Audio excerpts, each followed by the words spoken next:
want to they want to share their story. They just don't want the backlash from people knowing it's Right. them that's talking. Right. And the reason why I was open with, my situation last week was because I'm not going to tell you to tell me your story and I'm not be able to share mine. Right. Right. I'm not going to, put you out there like that. I believe if I feel it's important to tell a story, I need to be telling my own story. Right. So, but other than that, anybody got anything else going on? Hey, no, just the show tonight. I was excited to come in. Like you said, the subject matter is going to be a little interesting. It's going to be interesting. I'm looking for all of my, definitely all of my military friends to call in. Anybody that has any kind of, PTSD. I know a few that have, shared that they were suffering from PTSD.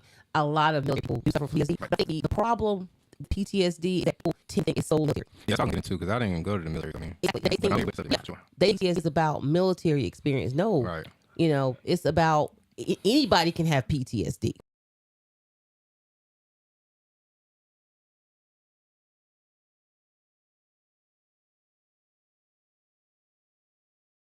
Right.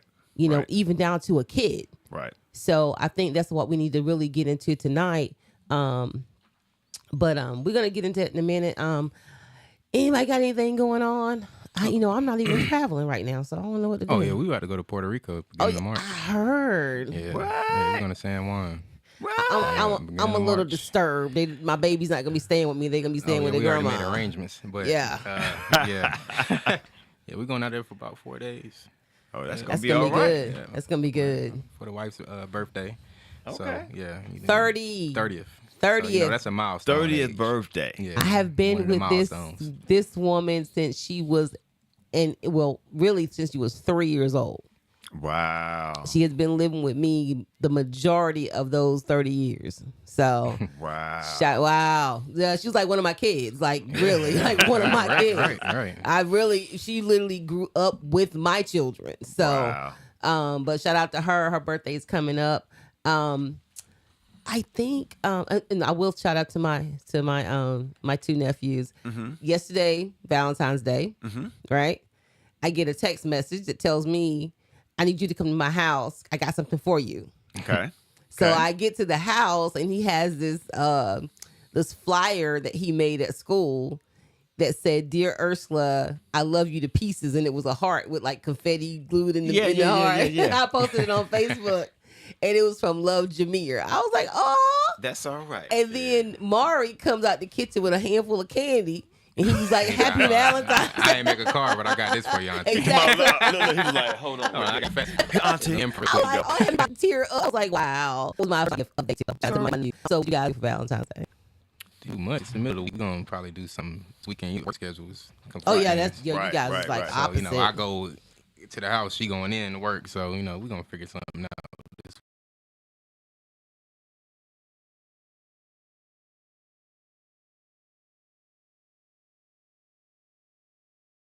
Weekend. Okay. Just a regular card and, a little minor gift. Let's say get a little something to eat. Yeah, Oh, y'all getting ready to celebrate, so you ain't really got to do nothing. Really That's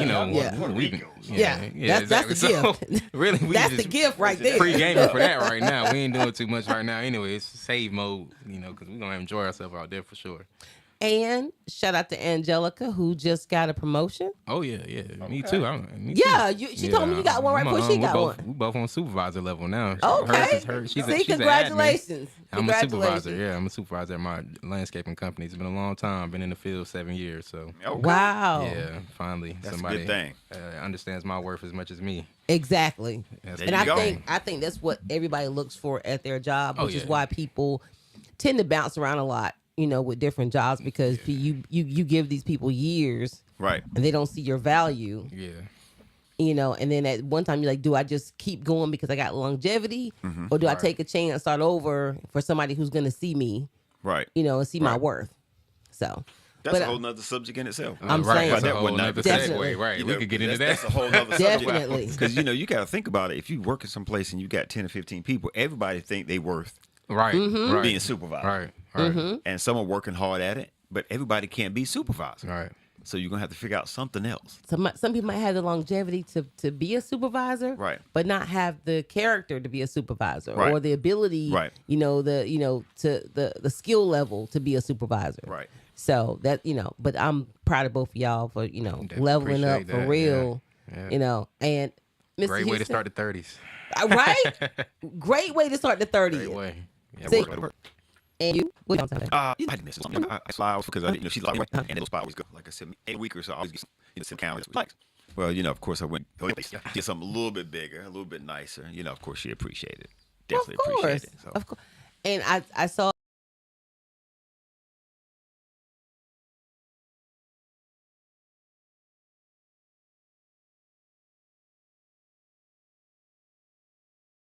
a post that said, people put so much emphasis on Valentine's Day, but when you got somebody that literally does for you 24/7 every day, Right. that one day isn't going to make a difference. Right. That's true. I mean, and I think we need to be smarter about that. Very smart. To realize that you don't have to Break your bank. break your bank. You don't have to break your bank. No, because and I'm the type of person where I like gifts, but I'm more concerned about, are the bills paid? Right. You know what I'm saying? Do we got leftover money for this and Right, that? Now right. I'm a sucker for going out to eat. Right. That's one of me. I love going out to a nice restaurant. Right. Right. But it's not a necessity just because it's Valentine's Day. I got you. So, but yeah, I had a good That's Valentine's. gonna be off the subject. So we're gonna Yeah, keep right. going. Yeah, See, yeah. you keep I'm about bringing up stuff. PTSD. Look, hey, you some trying to women, go some off women the got subject now. PTSD when it comes to Valentine's they Day. got- Oh, man. Of course it ain't they that do. traumatic. It ain't that traumatic. But to some people it is.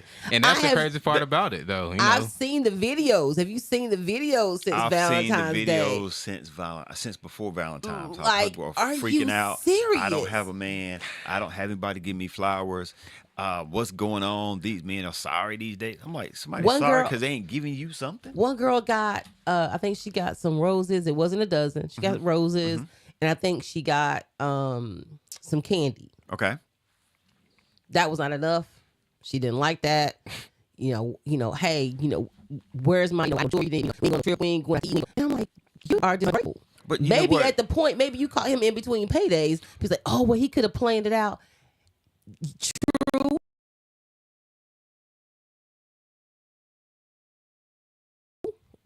But that's not always the case with everybody. He may Right, have bills right. he got to pay, unless you plan on housing him. I'm not saying that. I think you better go on the PTSD. You're gonna change the subject because that's a whole nother ball game. And I'm trying to stick on the path. So you got some PTSD about that too. So what you got going on? No, not so much that. It's just that, like you said, people are ungrateful for one. Yes. And two, a lot of people think that you're supposed to do stuff for them. Oh yes. And a lot of people, men and women both, but a lot of people feel like they're supposed to get the top of the line man, the top of the line car, the top of the line job. Everybody's not gonna get it. And then just because you think that you're supposed to get something does not mean you're supposed to get it. Now I'm ladies gonna be mad at me, but I'm gonna say this. For every woman that got mad because their man didn't get them something, what did they get the man?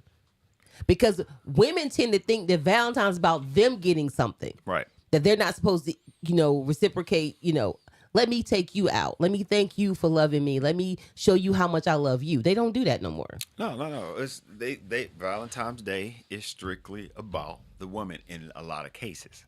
And a lot of women, they just, and I know some, they was like, well, daggone, I got this guy and this guy hollering at me. So I got like 8 flowers, 8 different sets of flowers.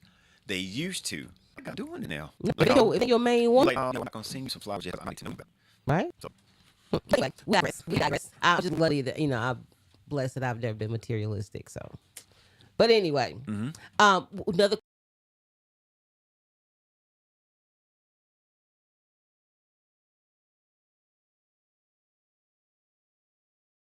quick shout out to 919 Honcho. He got asked to do a wedding reception. okay. Oh, yeah. DJ dope. for a wedding reception. Okay.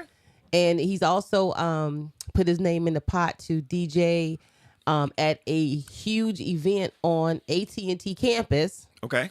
A&T?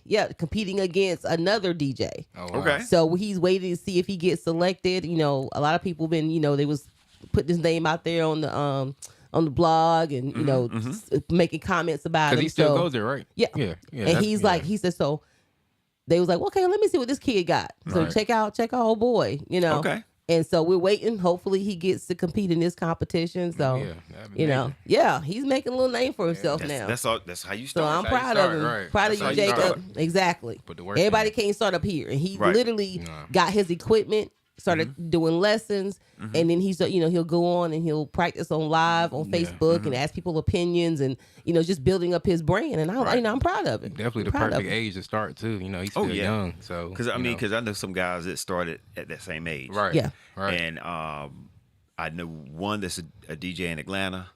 Even though he's in his 50s, he's been doing it since he's 25, 20 years old. Still get hired, still get paid. Oh wow. And one is going to work for several of them. Always end up working at a radio station. I know one that retired from Radio One. Oh wow. You know, okay. being on air disc jockey. yeah, End up being a programmer for the stations. yeah, because it opened doors. It opened It doors. does. It opened doors. It So, does. A lot of people, you know, especially when you get like comedians who may want a DJ to, you know, play during their sets or whatever, and you know, you just get these little different jobs. It builds in for you. Right. You know, what's Eddie J, one of the most hot Well, DJ yeah, ever. oh, yeah. You know, and then you have Paris. What's DJ Khaled was yeah, and then the female, what's Spinderella. Spinderella. Right. So I mean, there are a lot of people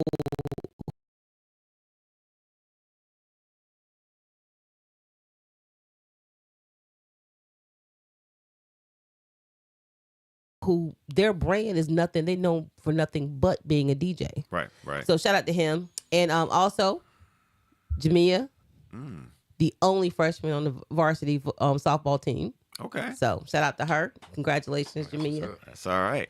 But so we're gonna get into PTSD. I honestly think it can be a sensitive subject. Yeah. People, like I said, people tend to marry PTSD to the military. Right. And that is just not the case because PTSD is called post-traumatic stress disorder. And literally, I've seen people who, have you ever seen anybody who, remember the movie, What's Love Got to Do With It? Yeah.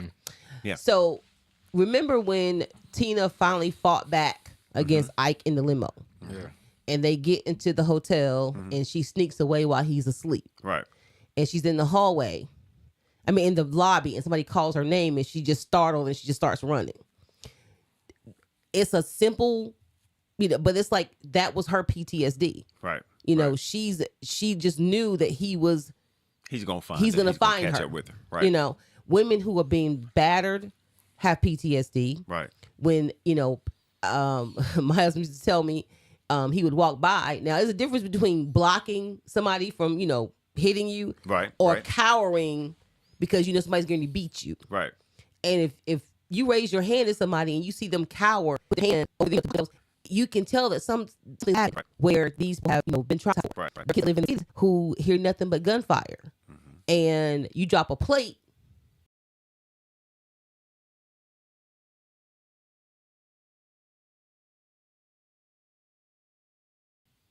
They jumping. They jumping. Right. They're jumping or hiding or Exactly. Right. You know, I think that PTSD is a very big thing, especially in the Black community. It's a spectrum for sure. Yeah, like you said, it could be from car accidents. Like I was gonna mention that. Yeah. it could be from that. I know people that go through that. You know, they don't even like riding just with anybody. They want to feel secure. Like, you know what I mean? Like, they don't ride Ubers or, you know, they just have a whole trust thing when it comes to cars because of previous accidents. I mean, Yeah. And when you said, and that was the reason I said I was gonna mention that is I actually know a friend that you know, I rode with him in the car, would laugh and joke and carry on, and then he got in a car accident. Yep. And right after that, when he started to kind of heal, he was better and okay. He was riding with, he was telling me he don't drive. He said, I just can't drive just yet." Right. Some people You know, can't and I was drive. like, he said, I just can't do it right now. And I understood, but I didn't know to what level until he got in the car. I said, well, I'll drive. And he's like, I really don't care to get in the car, but Right. you know, so he get in the car and he's trying to hold a conversation with me. But at the same time, he was like, "Yeah, man, so and so and so." Yeah, You focus know, is he was everywhere. Wow. he was holding on, and I have ridden in the car with him so many times before. He wasn't doing that. Yeah. So every That- car that is that definitely zoomed a Every form of car by, that zoomed PTSD. by, even cars that were coming up next to us in the car, if it was going real fast, I could see him kind of cringe. And he was, and then he got to the point where he was like, "That light yellow, yellow, yellow." Right. When that's To make pulling sure controls. that you- way ahead of time. And I could tell he was like, "I know." I said, I can't get myself in. It can't be 6 months to you before you start driving in." And then when he does, he's trying to be real careful. So it comes in different forms. yeah, It I comes in know. different forms.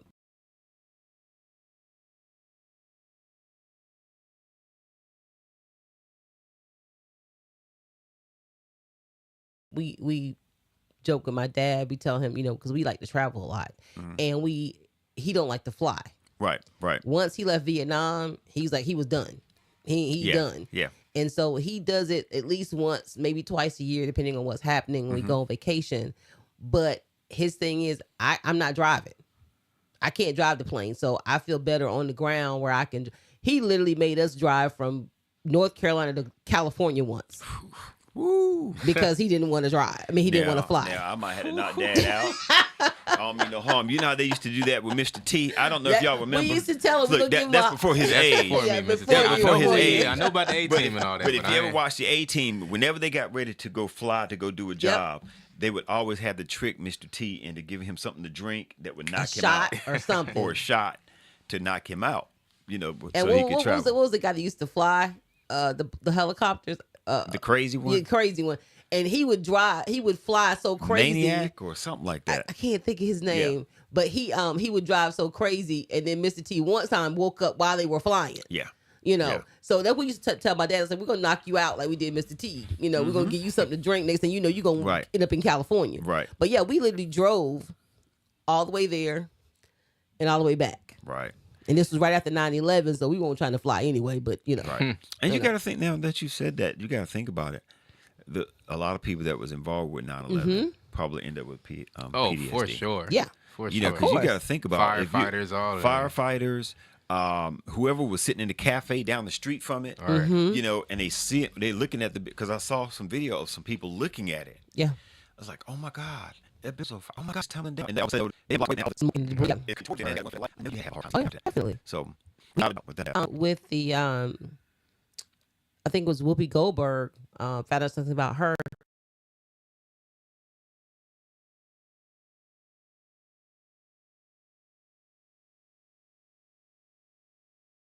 She does not fly. She takes a tour bus whenever she has to go somewhere because she witnessed a mid-air collision. Oh, wow. So she does not fly at all. Gotcha. PTSD comes in the form of so many different things. I know kids who, of course, have PTSD. They have people who are abusive. If you have an abusive family, it's hard for you to, and sometimes it manifests itself a different way because usually if somebody beats you, that when you get older, that's something that you're not going to do. Right.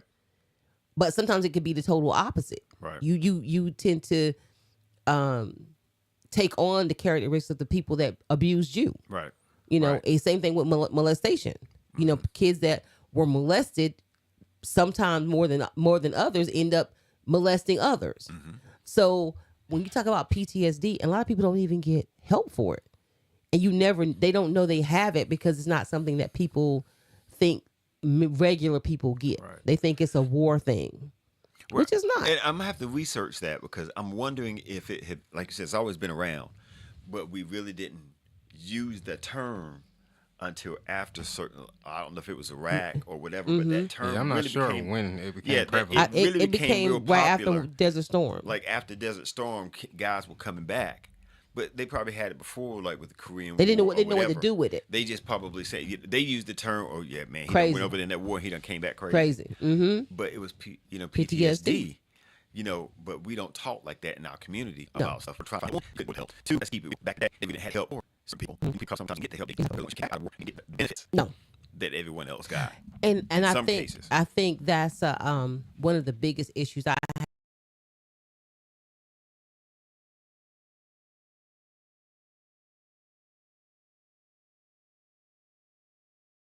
have with the government right now, Right. because more there are more homeless veterans on the street. We got a caller. 1 second. Thanks for calling. Keep it 100. What's your name? Where you calling from? Hey y'all, it's Maurice. What's going on? Hey, I already Maurice, knew how it. you doing? I'm doing all right. How y'all doing? You AWOL tonight. Yeah, but I just wanted to piggyback on what Houston said about it, a terminology that wasn't used until around 2002, mainly 2002. It became the term got big after a lot of soldiers were who were over in the beginnings of Iraq and during the first part of Iraq. We're talking about 2002, going into 2003. You had that summer. You had a lot of guys that were coming back from Iraq to Fort Bragg, and these guys were killing their wives. Mm-hmm. And I remember the day that there was about 4 or 5 buses full of psychologists that came to Bragg and Pope Air Force Base to start working on this thing because they realized there was a problem. Now, back in the old days, they used to call it Agent Orange. Prior to that, they call it shell shock. Yep, that was a term. Shell shock. That was it. Yeah, Agent Orange, shell shock. Mm-hmm. They didn't understand or know what was going on with these individuals, and they kind of understood that there was something wrong with them because it went over there, but they didn't treat them and everything. They didn't want to put the money towards treating. They just figured, well, war's been a part of life for years. You dealt with it, get over it, and that's something that they're realizing that they can't. And I'm telling you, right now, what I told some other guys in my VA group, eventually, this stuff is going to spill out to the states, the counties, and the city workers. Because after a while, people are getting PTSD on the job in these areas, and eventually, they're going to need help also. And then eventually, there'll be benefits and stuff put out for them also. All right. That's definitely something to talk about. Yeah. Definitely, because with the homeless veterans, and people tend to look down on people who are homeless, but given certain circumstances, we're all only a few paychecks from being that way. Right. And it's sad because there are veterans on the street right now who, if they had a home, would probably make more a year than we do. Right. Because of the benefits that they are owed from the government. Right. But the government's not going to give them anything because they don't have a place to stay. Right. Which I think is stupid, because if you give it to me, then I can get a place to stay. Right. And so, You're absolutely correct. And to add on to that, it's our entitlement. It's not something that they're to just give us. It's something that we earned. Exactly. And everything, because especially those that, you're talking about folks that actually volunteered to go in. To go in the military is a volunteer status until they start pulling the draft, and then those guys really deserve it. Think about a lot of blacks who were drafted for Vietnam, and they were denied VA benefits, but their counterparts here in Pitt County and around, they got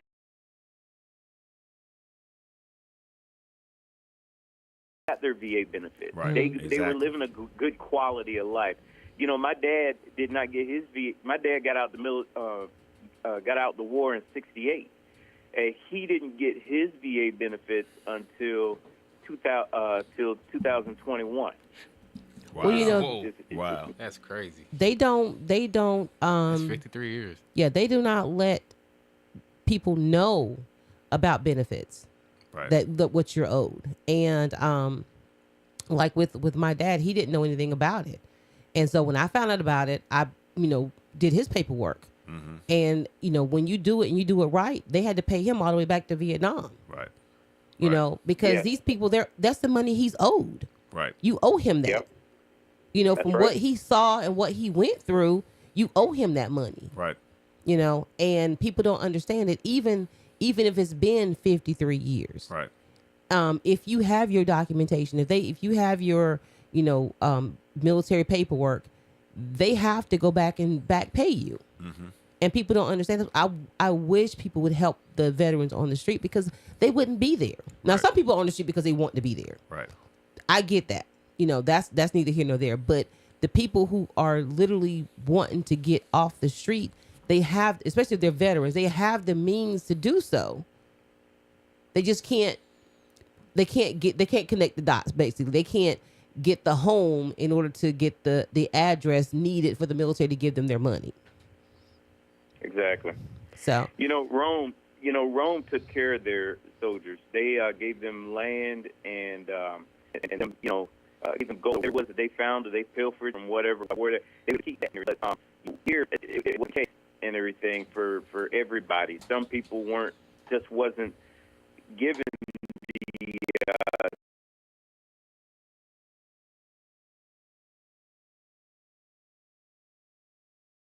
the same thing as everybody else.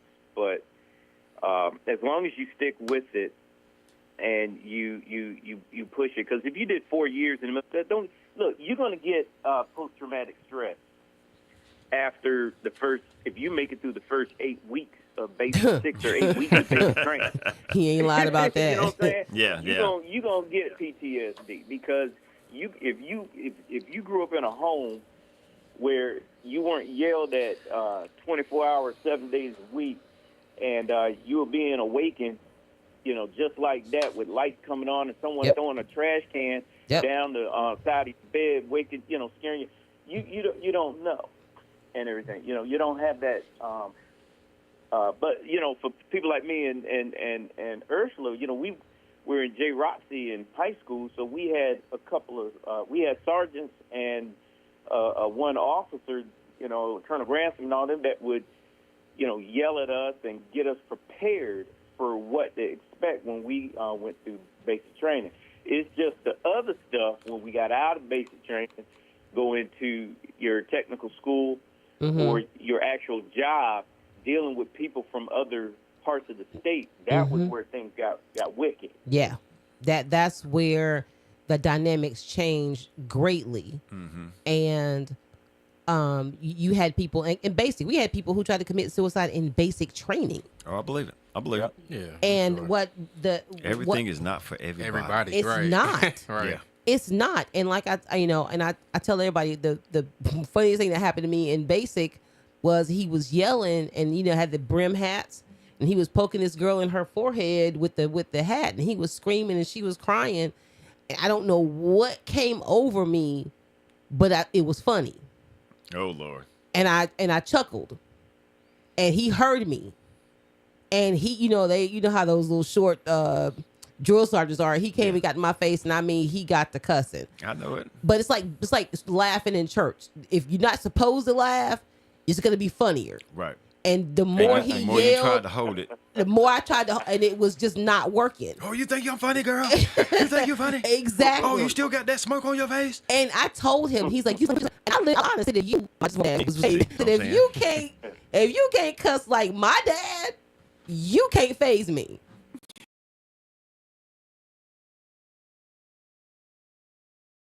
None of them phased me at all. Right. And my dad was very loving with us growing up, but he also, when he knew I was going to go into the military, he made sure I was prepared. The Right. stuff that Maurice was talking about, waking you up, bright lights, banging on pants. Right. That's what he did Right. the first few months before I left to go to the military, Right. because he didn't want it to be a shock to me. Right. Look, I remember when Sergeant Pope used to yell and scream at you. Oh, face during completely inspection. red. His face was completely red. And he made me my last year. And I'm like, oh my God. I was command sergeant major my last year. Yeah. And so I had to, inspect the uniforms, and Right. I'm not a stickler, you know what I'm saying? And so I'm not pulling the ruler out like the other, sergeants and what the officers did. I was, measuring. I would kind of give you leeway a little bit. He did not like that. at all. And so I'm He catching wants the you to go by flack. the rule book. Exactly. I'm catching the flack for not chewing out, somebody that wasn't completely correct. Exactly. And so our drill team, and so literally when we got the basic, I didn't have PTSD. It didn't feed me. Other people dropped out, and now they have what they call stress cards. What the world is stress? I can hold the card up so you can ease up on me. That's exactly what it is. I see it. And I'm like, what?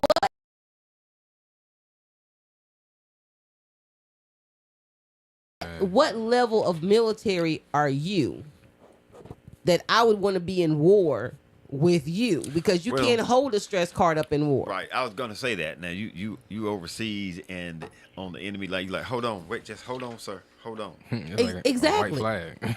Exactly. It's like waving a white flag. Right. But the thing is, when those kids left basic, some of them had PTSD already. Right. And then you go to AIT, where you're integrated into a whole different dynamic, because now they're not as strict on you as you can come and go as you please a little bit more. Mm-hmm.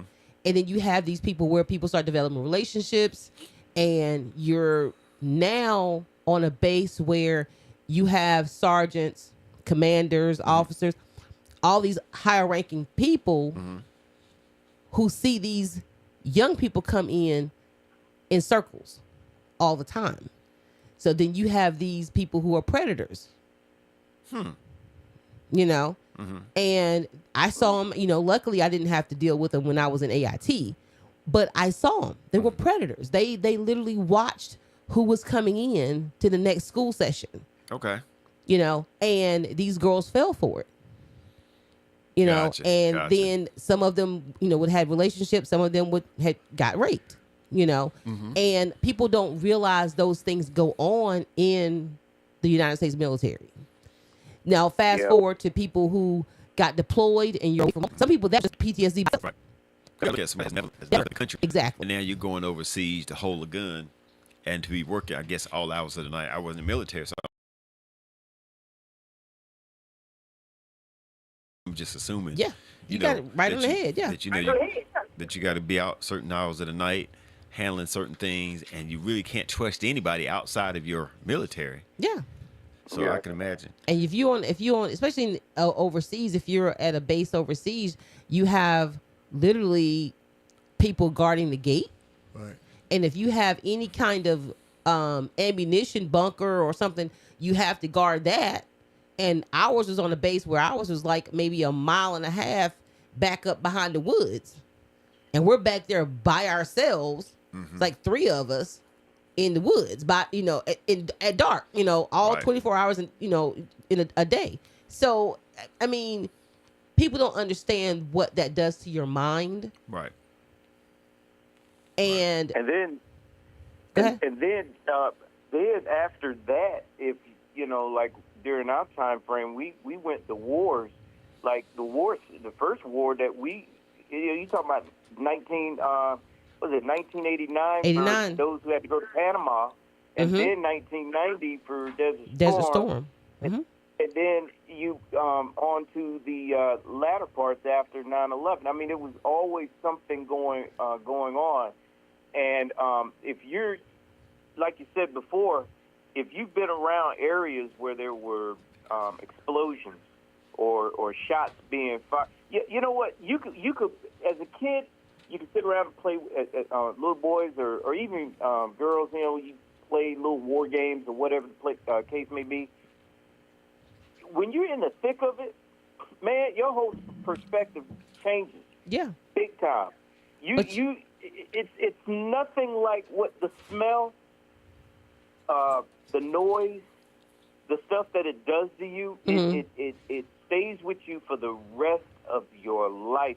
And when you hear a loud noise, or when you even experience a smell, something like a smell or something, it brings right back and everything, and it really affects you to the point where you really just want to be, alone. You want to find cover. You're not like Rambo in the beginning parts of it. But actually, if you watch Rambo, that's about as real as it gets. Yeah, that honestly. Hollywood could do it, because he was really, if you watch Rambo now as an adult, and those who have actually been through the stuff that he went through, it is sad. That movie is sad. It's not just an action movie where you're like, yeah, you know, I can do that. Yeah. No. You, as an adult now, when I was a kid, and I know I'm just talking, but when I was a child and that movie came out, man, I would go out and play out in the woods and stuff out there where I was at, throwing dirt bombs, thinking I was a joint. But after I've been in a few fixes, now as an adult, if I see First Blood now, if I sit down and watch First Blood from the beginning to the end, I'm telling you, you feel a swelling in yourself, and you know, your eyes want to water. It's almost like a sad love movie that women cry over, but this one's for guys or people or women that have actually been through that type of stuff, and it comes back. And yes, you have to talk to somebody about it. The people that we were talking about, this is just not necessarily.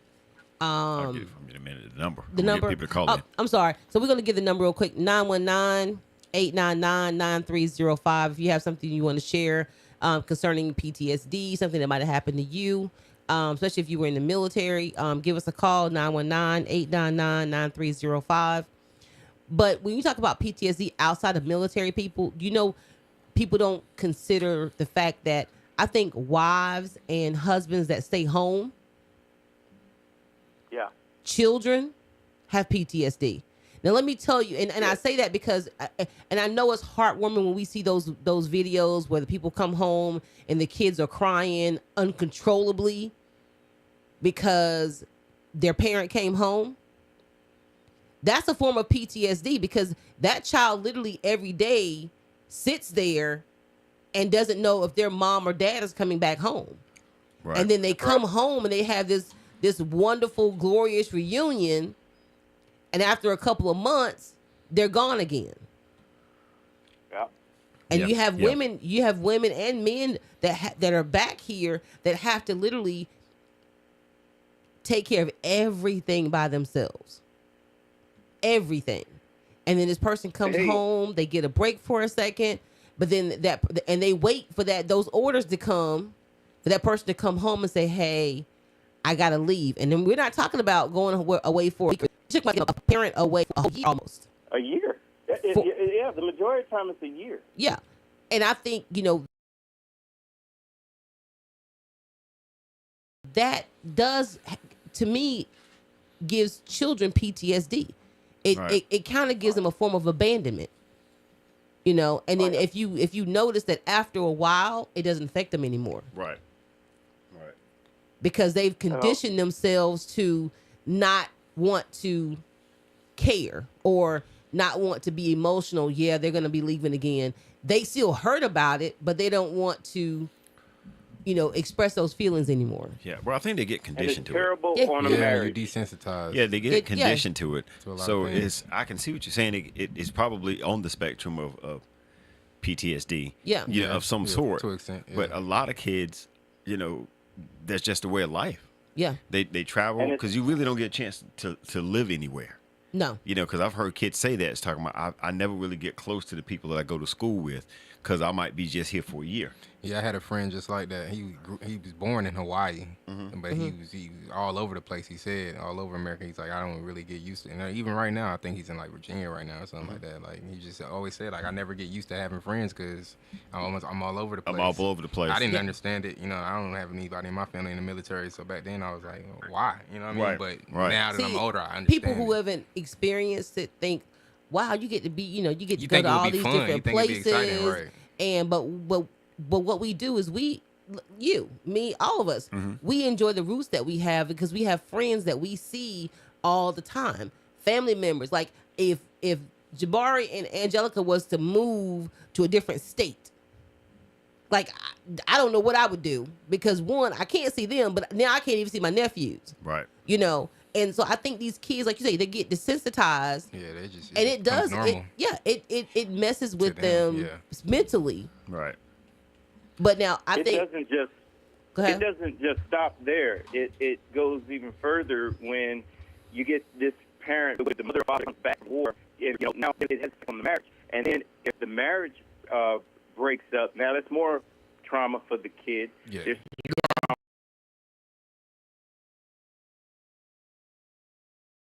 trauma for Trauma's passed the through husband, generations. trauma for the Yeah. wife.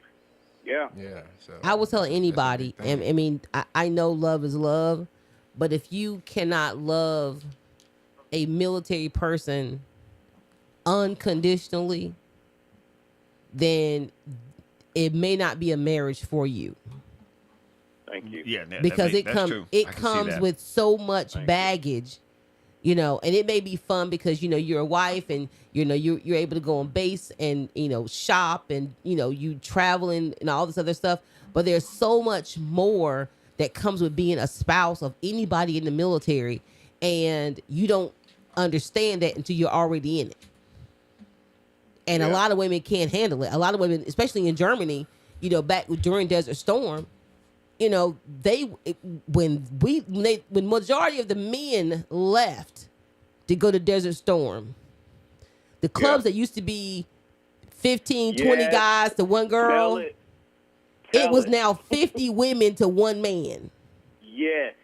That's how Yes. many women were in the club. It Yes. was and the guys, the Jodie. Jodies the guys who didn't join, they're at the club. These guys who were living at home with moms or had nothing to do with the military, these are the guys now, they're going to the club. And they're hooking up with these married Yes. military Right. wives. Yes. And when these guys came back and these jokes out of friend, the day he got back from Desert Storm, he goes into his home, lays on his sofa, but he never woke up again. Why? Because the woman that he was with, he didn't even know she was in the back room, and didn't know that the guy that she was messing with came in the house, killed him while he was asleep. At his own And house. this kid was a dependent. He was a kid. He was a military dependent messing with his fiance in his house. So then they wonder, why are these guys going off the deep end? Well, man, Right, look right. Yeah. at what they're thinking about while they're overseas fighting a war for you. Right.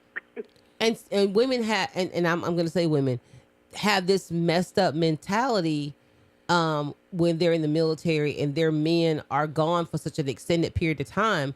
They tend to be resentful. But I'm pretty sure he does not want to be where he is. Right. Right. Right. And so- well, it's Yes, exactly. interrupting Her norm. her norm, her lifestyle. Yeah, the check may be coming in, Yeah. and that's covered. But after about a month or two, you really want to get back to some normalcy. I think I get what they want their life to go back to normal. There's too much pressure on them, but you look at the pressure that you're under, which is what most women and men go through daily. You know what I'm saying? They go through that stress of being a woman in a household daily, and you're doing business that they don't have. You have this man or this woman who's living in war, not knowing the fear of not knowing whether you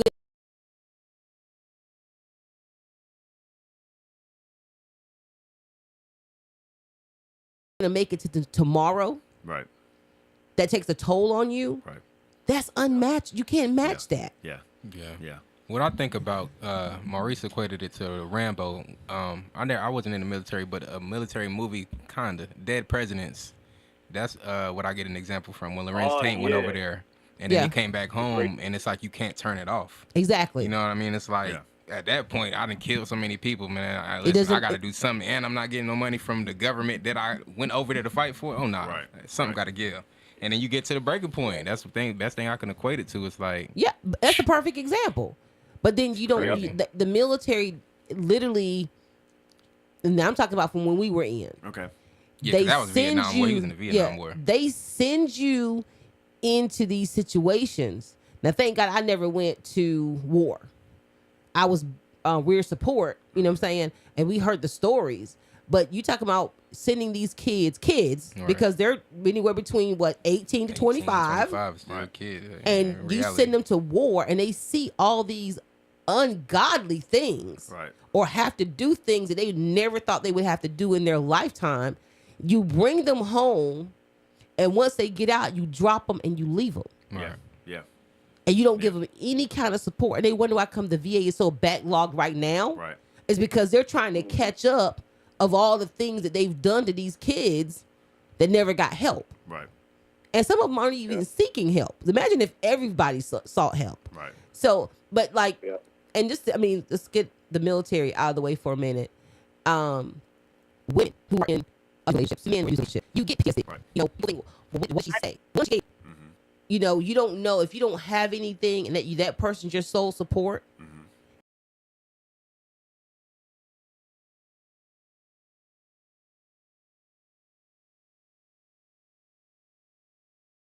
And you get trapped in that cycle.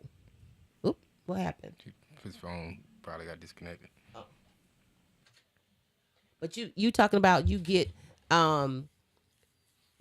trapped in this cycle, and you're forever watching what you say. You know, a person can't, you know, he touches you a certain way and you jump. You know, he yells at you a certain way, you jump. You have kids who are in the same category. Right. Right. That PTSD it expounds so much across not just military but just civilian life, period. Right. And people don't think that it affects everybody who's ever been in a situation. Women who've been raped, PTSD. They're conscious about what they wear. They won't walk, like the guy that was in the car. Won't walk past Right. you know, a certain Right. time of night. Right. They, you know, stay on well lit streets. They won't go by themselves anywhere. And I got to the point that I was left one time at a party in AIT when after I left basic training. I was at a party and I went with one of the girls who I thought was my girlfriends, and she went to meet a guy, and it was at a hotel. And so they had a couple of rooms that were booked, and people were just in and out. They were drinking and whatever. I had no money on me, nothing. I was with her, and she says, "I'll be right back." Okay. She left. And first she was gone 15, 20 minutes. You know, I'm not thinking nothing about it. But then time just kept ticking and ticking. And I'm looking, and people started waning out. You know, like people started leaving. The party starts thinning out. And I'm sitting, and it was a people left. I saw their stuff leave. And I'm looking, her couldn't find me. So you still there? So I'm still there. Now, you know, you get that feeling that something's just going to happen.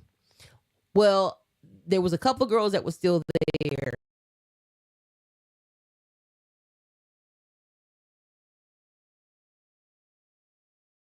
But there were 4 guys that were there.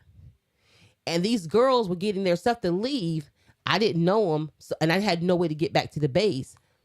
I went in the bathroom. I said, I'm going to the bathroom. I went to the bathroom. I locked the door and just stayed in the bathroom. When those girls left and I heard the door close, one of the guys said, "Hey, let's run a train on her." When I say I was completely petrified, and I was in the bathroom, and he kept knocking. Somebody came knocking on the door. It's like, "Hey, I got to use the bathroom." And I was like, "I'm not coming out." And he was like, "Girl, come out the bathroom. Nobody want to mess with you." And I literally stayed in the bathroom. One of the 4 guys was in my unit. And he had been there longer than I had. And he was like, "Yo, we're not going to touch that girl." And they're like, "Man, why you blocking or whatever?" And he was like, "Cause and he's the exact words. He said, she's a good girl. That girl, she don't mess with nobody. She just got here. We're not going to do that." Right. And they were arguing and fussing with him, and they got mad, and he kicked them out the room. And because it was his room. And so I was in the bathroom probably about 4 hours.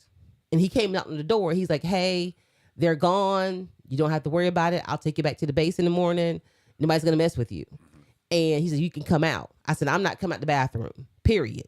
You know, because even though they were gone, now they could have Now you still gotta been in deal there. with They could have him. still been in there, honestly. Right. But even though they were gone, I still had to be there with him. Right. And so he was like, "You know, I promise you, I'm not going to touch you. We're in the same unit. I'll take you." So about a couple of days, I put like, and the door, and he had to put it, and like I told you right here, I'm not gonna touch you. We've always spoke and been kind to each other. I'm not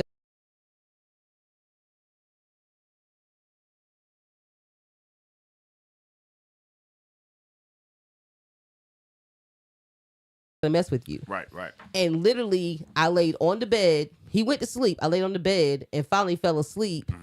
And not even a couple hours later, we had to go anyway. And he took me back to the base. When I say I got back to that base, the first person I saw was this chick. Right, right. And she said, "What happened to you?" What you mean? What happened to you? Yeah.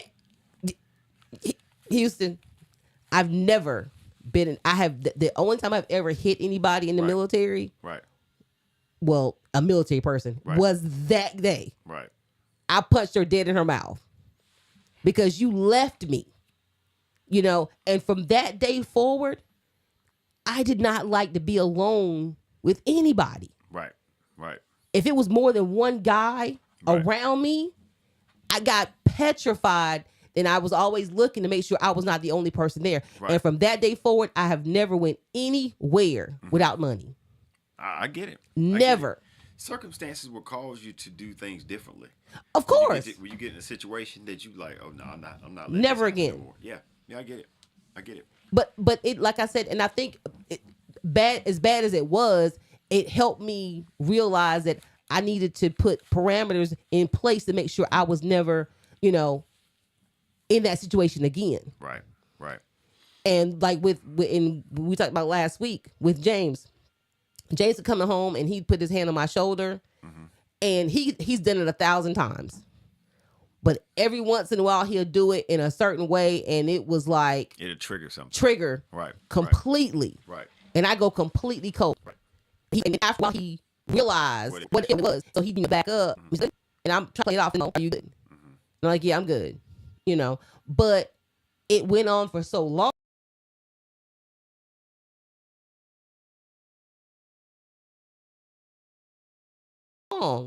Right. That it became an issue. Right. You know. And I think that's what happens a lot with PTSD and certain things like that.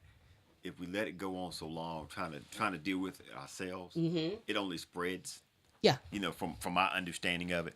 One thing I definitely want to do, we're gonna start even with conversations like this. We're gonna try to find counselors or people that we can bring on to the avenues to help people with that. Avenues to help people with that. But two, have people that are professionals to come on or to call in, and we let them talk. Right. And I do have an expert in the subject. Right. Exactly. We're not experts. So let me say that. First of all, we're not experts in this subject. No. We're just trying to open the door to conversation. Right. And we may be totally wrong because some of the things we're saying may not be PTSD. It may be some of the things a stressful may not be. situation. Something that happened. So we're not trying to say everything that we're saying is 100%. Yeah. 100% that. We're just going by from what we think and what we know. We want to open that door. If anybody has a story to tell or know where people can get help, give us a call. The number is 919-899-9305. That is 919-899-9305. And we would love for you guys to call in and tell us a little bit about, someone that that has PTSD, or if you've had that situation, because we don't talk about certain things in our community. No. Oh yeah, for sure. And that's what we're trying to open the door to now, is just talking more about some general things. Some of it's gonna be fun. Yeah. But tonight we're just pretty much about, people's situation, and I know that it has really done the growth. Yeah. And they'll be 20 years old, 30 years old, 40 years old, the same thing's still holding them back. They never break through that window. Yeah.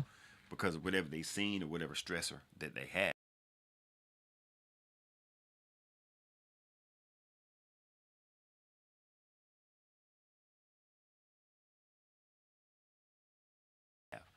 And I don't, like you said, I don't think they really consider that when you look at the projects. If somebody's growing up in a community that people are fighting and shooting all the time, right. Everybody's not built like that. No. Some people can deal with it fine, and some people, it just really tears them up. Yeah, there's kids at the all the school shootings that were happening. Right. You think those kids just got over that and went back to school like everything is fine? I'm pretty sure any loud noise triggers them. You know, the Columbine shooting, the Parkland shooting, you know, even the stabbing at my daughter's school not long ago. You know, she didn't want to go back to school for a couple days. Right. Only because she didn't want to. There was so many threats going on. And, you know, you don't want to be in that situation. And like I said, I do have a couple of friends that I do know who are counselors. And I'm going to see if they can come on. And I think, like you said, you need somebody who is trained in that area, for somebody, especially somebody to call in, they can give them advice or give them, you know, a resource that they can use. Yeah. Because literally PTSD gripped almost 30 years of my life. And people like, oh, that's just too. I'm telling you, you don't know it. You know there's something quiet. You can't seem to do what you do or get energy to do what you do and get far along in life you think you should be. And until I realize, hey, this is still affected today. Right. You know, and I think that if we have somebody that can call,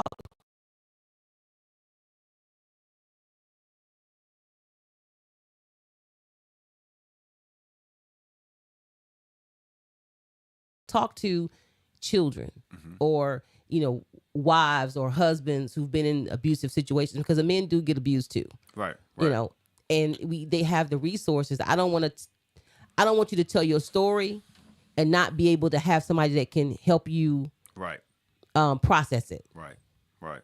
You know, I think that's a big issue in our community. We don't address it. Right. Two, we don't deal with it. You know, and we just let it fester. Right. Now I'm gonna I'm not gonna say play devil's advocate, because PTSD is something that is serious. Period. But I think some people may overuse the term. You know, I think there's some people that overuse the term, or they don't use that term. They just put themselves in bad situations, and then find themselves going through some stressors, you know. Exactly. Because like in relationships, sometimes people keep picking the wrong person or the wrong people. And I don't know, maybe PTSD is causing that sometimes because of something else that happened in their lives. But you keep choosing the wrong person or the situation. And I see that sometimes with people. You know, and some of them have been in the military. Some of them have had some major stuff happen to them. You know, if you have been in a situation where you were molested when you were younger, there's got to be some PTSD. You know, Yeah. because you constantly it happen over and over again. You got to be nervous if you go sleep and you hear somebody walking in your room. You might, you know, I can see that. So I don't know if that's PTSD or some of it can kind of intertwine. Oh yeah. You know, And I think, like you say, not every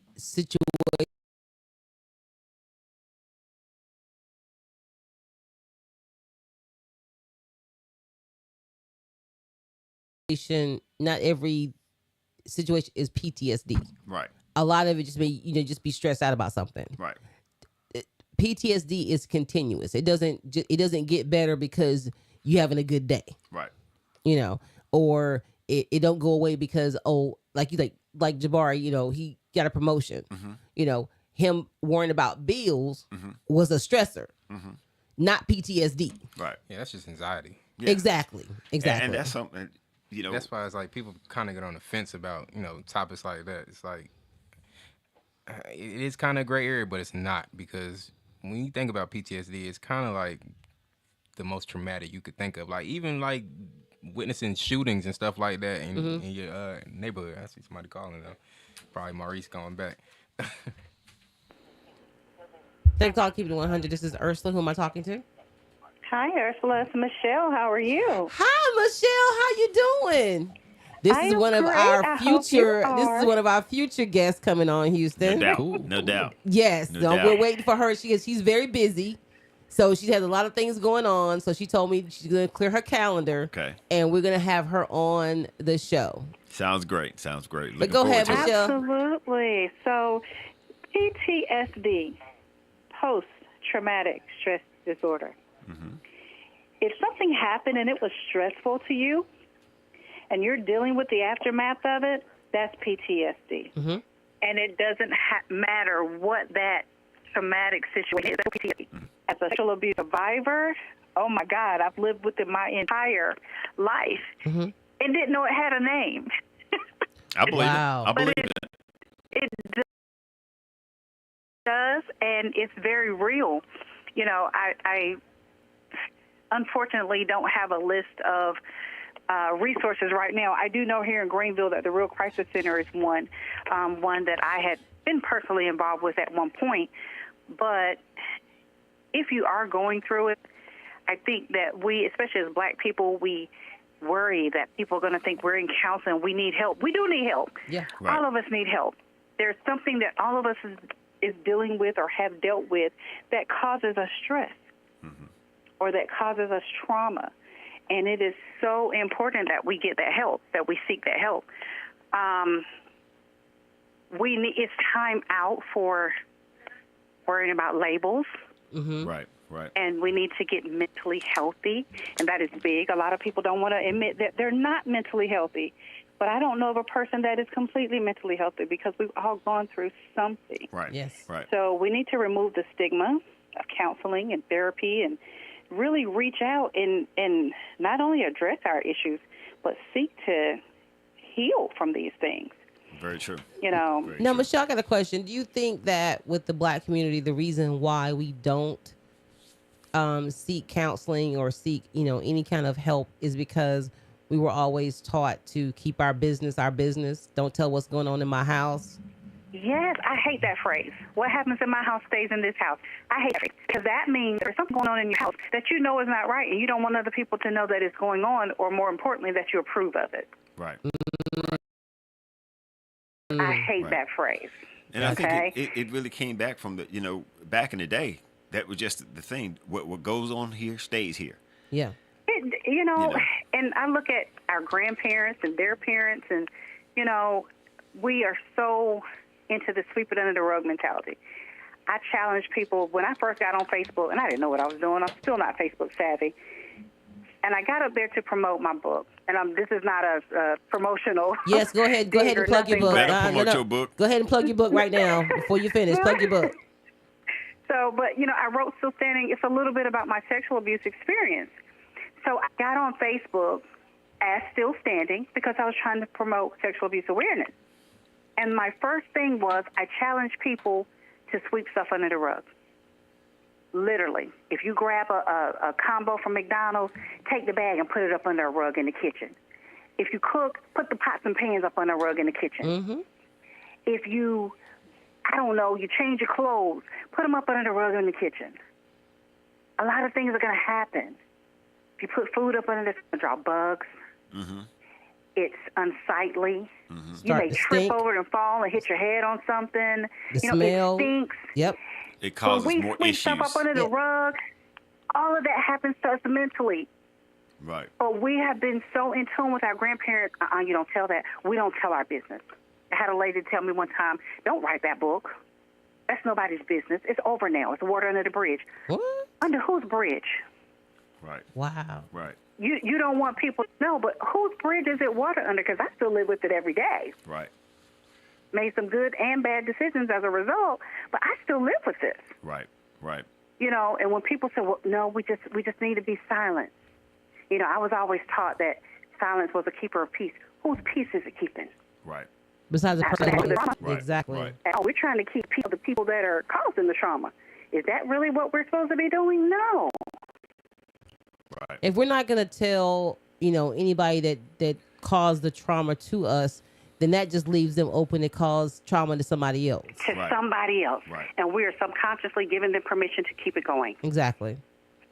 So, yeah, that whole PTSD thing, I tell people all the time, I'm not saying. I can admit it now. But you know what? And people think, I am not when you say that, people think, oh, well, she must be crazy. Let me tell you, I mean, I have been in situations where, I have 2 loads of clothes on my bed that I just don't have the energy to fold. That I haven't cleaned the bathroom because I just don't have the energy to go in there. And I'm not that I don't have the time. You just didn't want to do it. I just didn't You want to have do the it. mental energy. I'm literally drained. I tell people right now, I am at a point of exhale. I feel like I've been in survival mode my whole life. Right. Right. And, Houston will tell you, I've been 25 for a long time, so I like to tell that 25 lie. But I'm 52 years old. Right. And for the past 2 years, I have been able to exhale. Going into my second year for the first time in my life. Now, I will tell you, Michelle, I have not yet gotten to that point. I thought I was at that point. We working with her, Michelle. We working with her. But it's a working on process. her. It's a process. Okay, you're working on it, but it's a process. It's days, and you have Oh, periods God. of time, and then something triggers you. You're at square one. And Right. you're right back at square one. Yep. And so it's not quite as hard to get back to the 10th square. Yeah. Oh, my God, it's still a fight. Yep. Right. So, and like I said, it doesn't take it doesn't take much to trigger you. I had a thought. I'm not going to share that on the radio. But it doesn't take much to trigger you. No. And like I said, anything that causes you trauma can cause PTSD. Think about it. Post-traumatic Yeah. stress disorder. Definitely. And I don't think So- people need to understand that stuff does not go away. You can doesn't. wipe it out of your head. You can push it to the back inner resources of your mind and not think about it, and which is what I did. And when I tell you, when it manifests itself into the present, It comes back stronger. It comes It back reared its ugly head. stronger. Oh, gosh, yes. and I mean, and it ruined everything I had in the present because Right. I didn't deal with it when it happened. Right. Now, to my credit, I will say I tried to deal with it, Right. but the powers that be wouldn't allow it. Right. And so in order for me to keep, like you say, keep my sanity at the moment, when I got away, I pushed it to the back resources of my mind, recesses of my mind. And it wasn't until, I was having and I thought, it's over because I'm having different relationships, I'm dating and things like that. But until I was married and was like in a safe space, that stuff just coming back in droves. And I think the reason why I shared a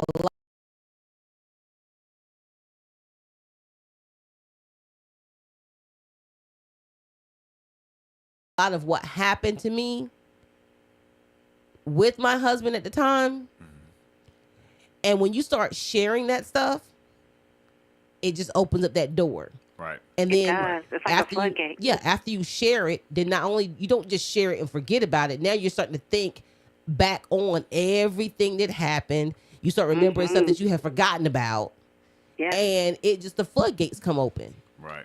And then you can't handle it. You don't know how to compartmentalize everything, and so it's spilling over into your everyday life. Right. Right. Yes, So it does. yeah, I mean it's something to deal with. Oh, yeah. But like I said, I thought I was at that point of exhaling, but what I was doing is I was exhaling because I wasn't dealing with it. I said it was, like you said, the person told you it's over, it's done with, let it go. Right. Right. So But I think a lot of times we do that, and it does not help at all. We just let it go. We just going just let know it what, go. or we use the term forgive. We just got to forgive the person, and it might help you, to kind of stress and let that go. But at the same time, you have to deal with whatever the issue is. You still have to deal with it, and you can forgive. And I'm not anti-forgiveness, Right. but I'm going to tell you, that's not easy. Not easy. Sometimes I'll be, why to give this person that personally hurt me over and over again. And I'm just supposed to say, it's okay? especially No, it's not okay. especially when that person has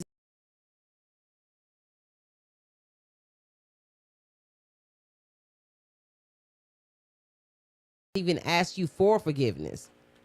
Like they haven't Let me even tell you they something. haven't even People that hurt acknowledged. other people, they could care less whether There you that go. person forgives them. That's not why they're in it. Right. They don't care. They don't think about the scars that they cause to the other people because it's not important to them. What is important to them is that they get to do what they want to do, the way they want to do it, and this sweep it under the rug mentality keeps them safe. No doubt. No doubt. Wow, that's You know? And to try to paraphrase Cat Williams, if you wanted me to speak more highly of you, you should have treated me better. Or you shouldn't me have done tell you. this, or you shouldn't have done that. that Right. was my favorite phrase of the whole entire interview. Yes. Because it's like, and I've heard it before, but he made it profound. yeah. Right. Because I tell people all the time, don't get mad at my reaction to what you did to me. Right. Be mad at what you're not talking about what you did, but your problem is how I reacted to it. That's my right. You can't you don't throw the rock and hide your hand. Right. No. Oh gosh, yes. No. Yes. You gonna catch these hands too. Right. I'm gonna tell you how I feel. I don't need to sugarcoat telling you how you hurt me. Right. But I think society is like the forgiveness. You get to be the bigger person. I'm sorry. I'm 5'4". I'm not the bigger person. I get it. So no, and I haven't even the fact that this person fought against the military, against sending me to a safer place because he wanted to keep me. You fought to keep me where I was In bondage. Like, yeah, literally as your slave to what you wanted to do. You kept me there, and then you got mad because I escaped. But then you did it to so many people. I'm like, no, what happened to the young girls that came in behind me? Then I was 19 and 20 when it was going on. These girls are coming in at 18 and 19, even younger than I was. And I'm quite sure you weren't the first. I wasn't the first either. So that means there were several women before you. Oh, of course. That maybe didn't say anything, which caused And everybody he had a behind pattern them. by then. It was down pat. Right. When the women in the unit said, "Oh, he's hit on me several times. Oh, he's tried to touch me several times. Oh, he's did this several times." It's a pattern of behavior. Right. And still nothing was done. Like, and I think parents that don't know can't do anything. You know what I'm saying? Right. It's like I tell my kids all the time. If somebody tells you that they're going to do something to you, if you tell me that your family, but you agree with what they say. I promise you, I'm saying anything. I'm not saying, you whatever they want you to say, you say it. Right. But the minute you get to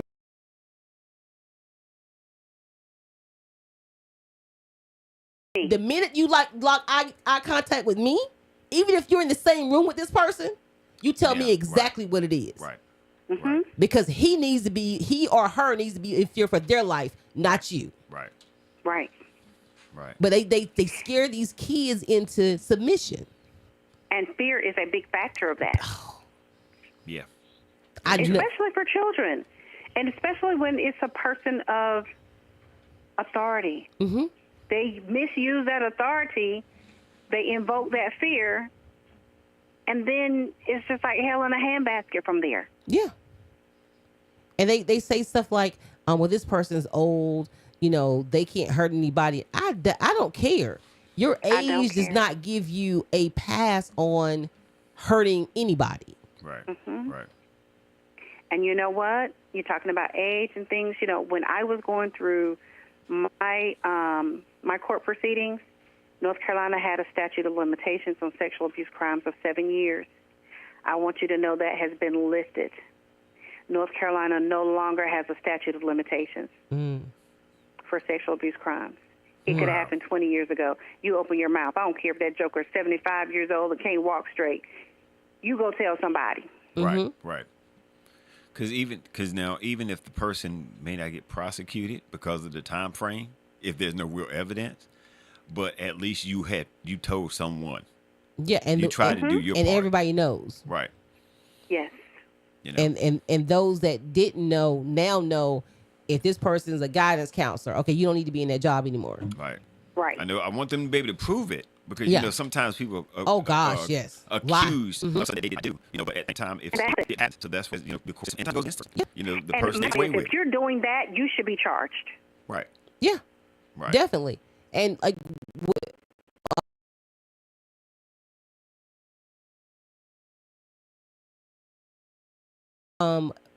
There was no, we didn't have like little secret recorders back in the day like we have now. Right. We had those big old square, them little cassette tape. Yeah. Right. Those kind of. That's gonna be hard to fit in your pocket. Exactly. Right. We can't. I couldn't record the things, but people saw things. Right. People saw him, and and the way he used to do things. And so when they closed the door, I would have people that the minute the door opened, they would wait for me to get by myself. Hey, you okay? You okay? Did he do anything? What's wrong? So they knew. Yeah. Yeah. They Right. knew. Right. And I'm not talking about just like my friends. I'm talking about like The people that worked under him enlisted people. over there. Yeah, the people Right. that worked for Right. him. The people that worked that I was under. So when you talk about your PTSD, how did it after your situation? How did it manifest itself? That you knew you were dealing with PTSD. Girl, we don't have time. We need like a couple months. Like, one thing is I overparented. What do you mean by that? I overparented.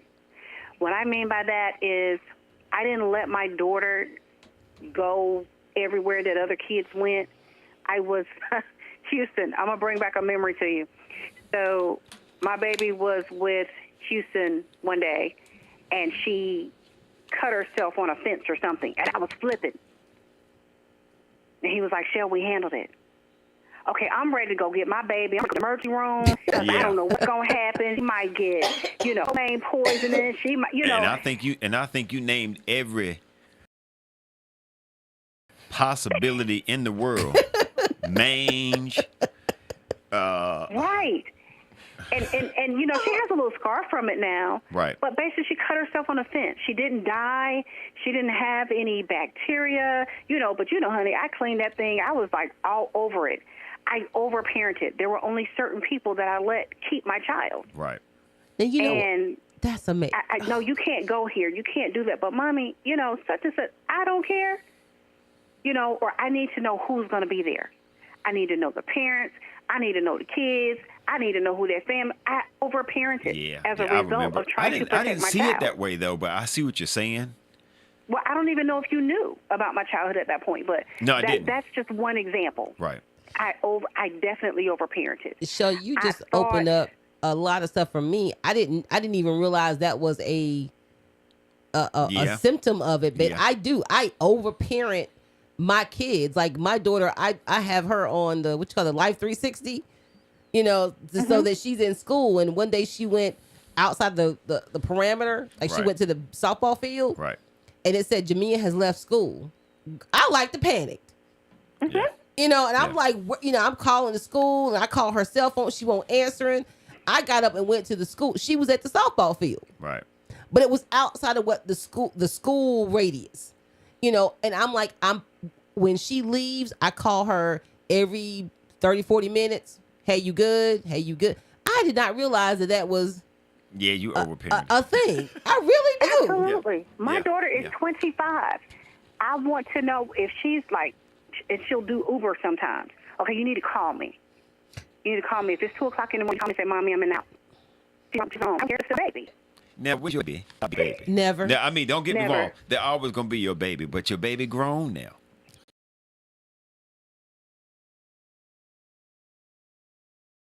Never. And I get that, and I tell Tay all the time. I didn't mean to call her name. I tell my baby all the time, you're going to be my baby when you're 80. Yep. Yes, I accept the fact that she is a grown woman and she is living her life. Right. And she's much more smarter and self-sufficient than I was at 25. Right.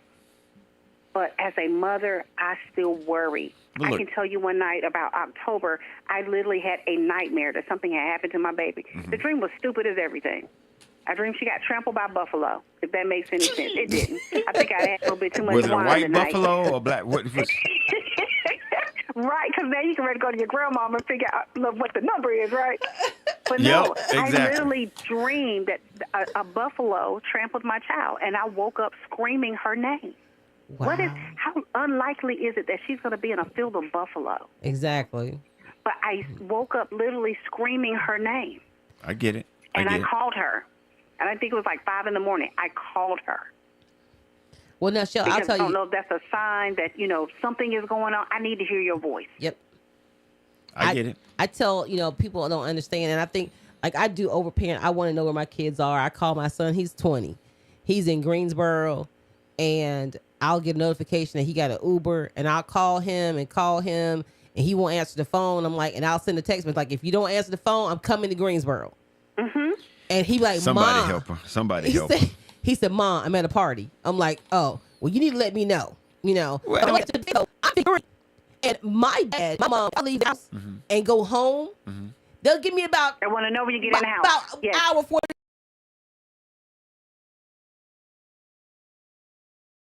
45 minutes. They call me, hey, you made it in the house yet? I'm like, no, I'm not home yet. Well, where'd you go?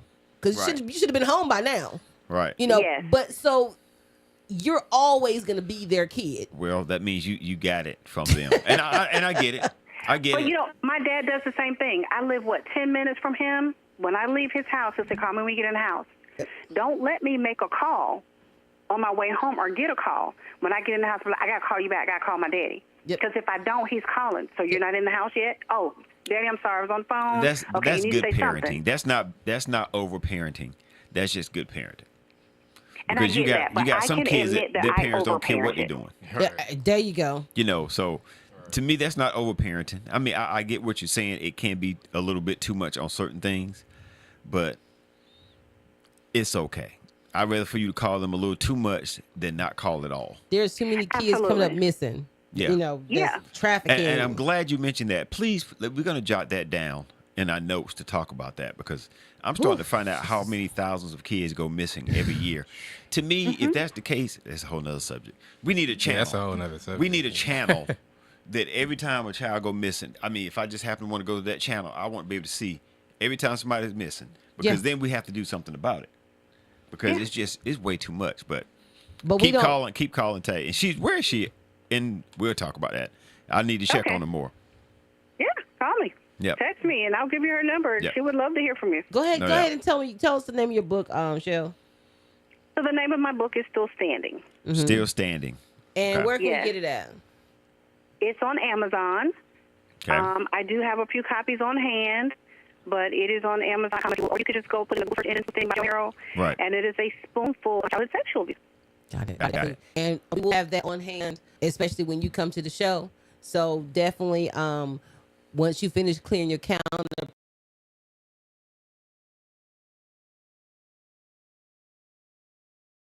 please let us know the earliest that you can come by so we can go ahead and get you scheduled.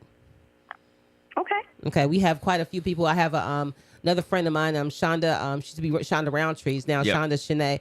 She's gonna be coming to Right. do an interview.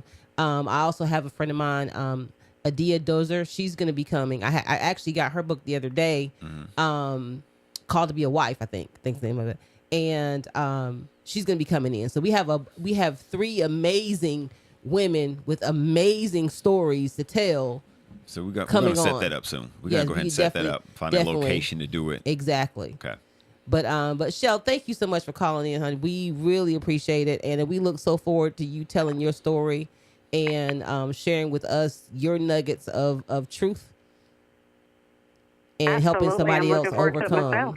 Definitely. Thank you, sweetheart. You're welcome. You guys have a great night. You too, All right, honey. you too. Bye bye. All right. Bye-bye. All right. And Definitely. once again, the subject we're talking about tonight is PTSD. I keep trying to say it slow because I feel like I'm going to throw the wrong letters in. But the number is 919-899-9305. Give us a call if you have had someone in your family go through that PTSD, or if you've gone through that situation yourself, or depression, because I think, is that what we talked about last week? Last Dylan? week, depression. You know, Mhm. and all this kind of rounds up together. So anything of that nature, we would love to hear from you. Let's talk about it a little bit and find out the help they need. I like really black community. A lot of times, depression and PTSD usually comes from within a family. Yeah. The triggers come from within the family because a lot of us the trauma that we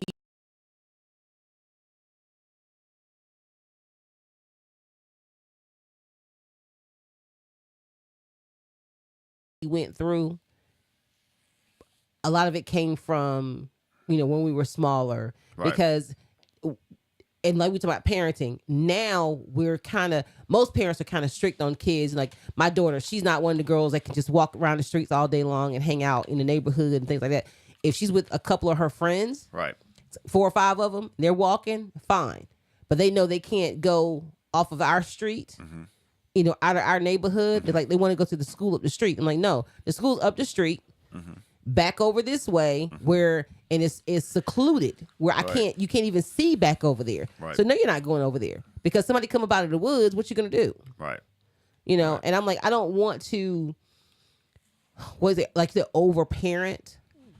But I would rather, I would rather what people call overparent, right, than underparent and let my kid run the street. Right. Yeah, I don't look at it as overparent. I don't think that's the right term. The terminology they use on the show, me and Angelica watched about parenting skills and different parenting things, is helicopter parent. Yeah, yeah. You hover over. Right. Yeah. Which is nothing wrong with it, but anything in excess can be too much at the end of the day. Yeah. Right. So it's like you don't want to overdo it, but there's nothing wrong with that parenting technique. Right. You know what I mean? Because it's like there's people who have the complete opposite that don't even check in with their kids at all, and then they yearn for that, and then they act out because of that, because they don't, there's no structure or anything like that. So I was going to mention that the opposite way. Yeah.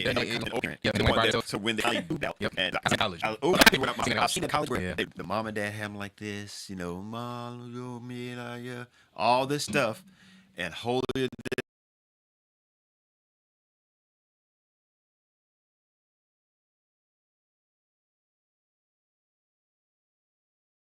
Thou, and then they go off to college, and they just as buck wild as I have ever seen a female to be, and males too. Yeah. I mean, but just I know mine's wild out. He's first year. Well, I mean, you're a college student. College. You're gonna wild out a little bit. College. I gave him a break. I didn't, But see, as much as you want your kid to do what you want them to do, right?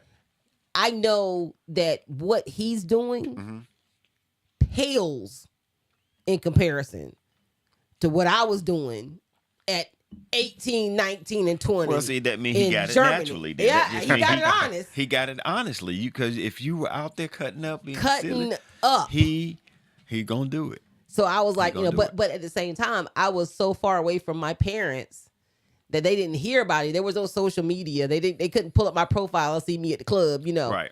So they just kind of said, Lord, take care of her and.